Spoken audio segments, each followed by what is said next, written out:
ನಮಸ್ಕಾರ. ನಮ್ಮ ಆರ್ ನಗರದ ಕ್ಷೇತ್ರ ಲಕ್ಷ್ಮೀದೇವಿ ನಗರದಲ್ಲಿ ವಾರ್ಡ್ ನಂಬರ್ 42 ಕಳೆದ ವಾರ ಜೈ ಭುವನೇಶ್ವರಿ ನಗರ ಅನ್ನೋ ಒಂದು ಬಡವರು ವಾಸ ಮಾಡುವಂಥ ಸ್ಲಮ್ ಕ್ವಾರ್ಟರ್ಸ್ಗಳವೆ.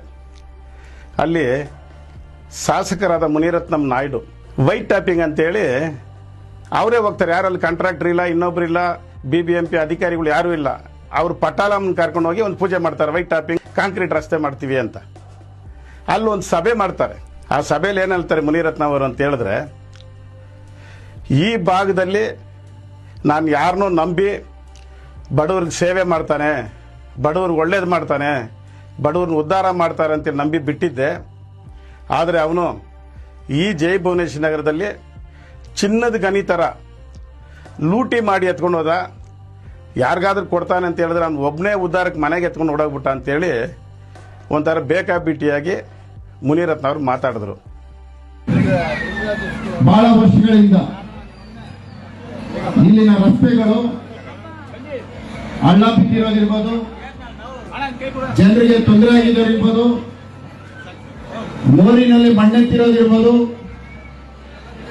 ಪ್ರತಿಯೊಂದು ಸಹ ಯಾರೋ ಮಾಡ್ತಾರೆ ಅಂತ ನಂಬಿಕೆ ಮೇಲೆ ಬಿಟ್ಟಿದ್ದೆ. ಏನೋ ಮಾಡ್ತಾರೆ, ಬಡವರು ಒಳ್ಳೇದು ಮಾಡ್ತಾರೆ, ಬಡವರು ಕಷ್ಟಕ್ಕೆ ಹಾಕ್ತಾರೆ, ಬಡವ್ರನ್ನ ಸಾಕ್ತಾರೆ ಅಂತ ನಾನು ನಂಬಿದ್ದಕ್ಕೆ ಇವತ್ತು ಜೈ ಭುವನೇಶ್ವರಿಯಿಂದ ಎಷ್ಟು ಬೇಕೋ ಅಷ್ಟು ಗೋಲ್ಡ್ ಮೈನ್ ತರ ಇಲ್ಲಿ ದುಡಿದಿರೋದು ಎಲ್ಲರಿಗೂ ಗೊತ್ತಿರಲಿ. ನಿಮ್ಮ ದುಡ್ಡು ಒಬ್ಬ ಬದುಕಿದ್ದಾನೆ, ನಿಮ್ಮ ಕಷ್ಟ ಒಬ್ಬ ಬದುಕಿದ್ದಾನೆ, ನಿಮ್ಮಿಂದ ಒಬ್ಬ ಬದುಕಿದ್ದಾನೆ. ನಾನು ತಪ್ಪು ಮಾಡಿದ್ದೀನಿ. ನಂಬಿಕೆ ಮೇಲೆ ಮೋಸ ಹೋಗಿದ್ದು ನಾನು, ಬೇರೆ ಇನ್ನೇನು ಅಲ್ಲ. ಏನೋ ಬಡವ್ರಿಗೆ ಒಳ್ಳೇದು ಮಾಡಲಿ. ಆಮೇಲೆ ಗೊತ್ತಾಯ್ತು ಬಡವ್ರಿಗೆ ಒಳ್ಳೇದು ಮಾಡಿಲ್ಲ, ಅವನಿಗೆ ಏನು ಬೇಕೋ ಅದನ್ನು ಒಳ್ಳೇದು ಮಾಡ್ಕೊಡೋದ. ನಾನು ಯಾರನ್ನೂ ನಂಬಿ ಬಡವ್ರಿಗೆ ಸೇವೆ ಮಾಡ್ತಾನೆ, ಬಡವ್ರಿಗೆ ಒಳ್ಳೇದು ಮಾಡ್ತಾನೆ, ಬಡವ್ರನ್ನ ಉದ್ಧಾರ ಮಾಡ್ತಾರೆ ಅಂತ ನಂಬಿ ಬಿಟ್ಟಿದ್ದೆ. ಆದರೆ ಅವನು ಈ ಜೈ ಭುವನೇಶ್ವರಿ ನಗರದಲ್ಲಿ ಚಿನ್ನದ ಗಣಿ ಥರ ಲೂಟಿ ಮಾಡಿ ಎತ್ಕೊಂಡು ಹೋದ. ಯಾರಿಗಾದ್ರೂ ಕೊಡ್ತಾನೆ ಅಂತ ಹೇಳಿದ್ರೆ ಅವ್ನು ಒಬ್ಬನೇ ಉದ್ಧಾರಕ್ಕೆ ಮನೆಗೆ ಎತ್ಕೊಂಡು ಹೊಡೋಗ್ಬಿಟ್ಟ ಅಂತೇಳಿ ಒಂಥರ ಬೇಕಾಬಿಟ್ಟಿಯಾಗಿ ಮುನಿರತ್ನ ಅವರು ಮಾತಾಡಿದ್ರು.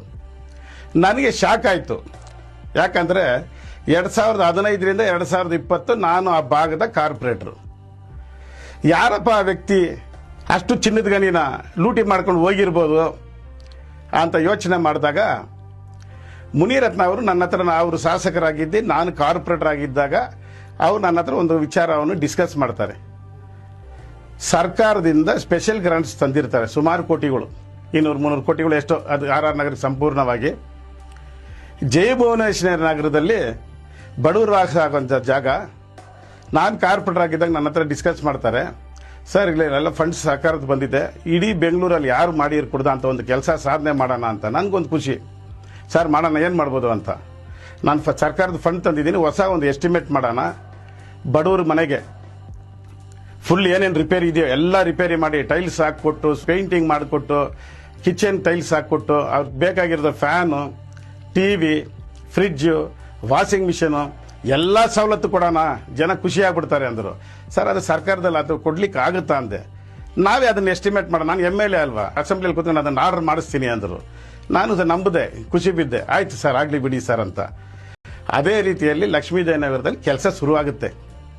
ಸುಮಾರು ಒಂದು 70-80 ಮನೆಗಳಿಗೆ ಸುಣ್ಣ ಹೊಡೆಯೋದು, ಟೈಲ್ಸ್ಗಳು ಹೋಗಿರೋಂಥ ಮನೆಗಳಿಗೆ ಬಾತ್ರೂಮ್ಗೆ ಅದಕ್ಕೆ ಇದಕ್ಕೆಲ್ಲ ಟೈಲ್ಸ್ ಹಾಕುವಂಥದ್ದು, ಡೋರ್ ಕಿತ್ತೋಗಿದ್ರೆ ಡೋರ್ ಹಾಕುವಂಥದ್ದು. ನಾನು ಕೆಲಸ ಶುರುವಾಗಿದೆಪ್ಪ ಬಡವ್ರದ್ದು ಒಳ್ಳೆ ಥರ ಅಂತ.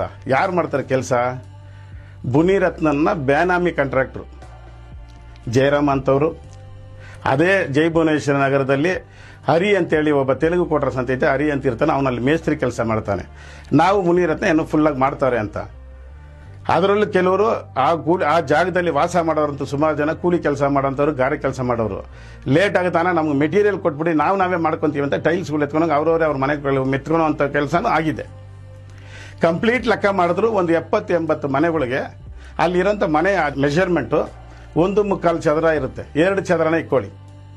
ಎಲ್ಲ ಮನೆಗೆ ಟೈಲ್ಸ್ ಹಾಕಿ ಸುಣ್ಣ ಬೆಳೆದು ಎಲ್ಲ ಮಾಡಿದ್ರು ಸಹ ಒಂದು ಮನೆಗೆ 50,000 ರೂಪಾಯಿ ಮೇಲೆ ಖರ್ಚು ಬೀಳಲ್ಲ.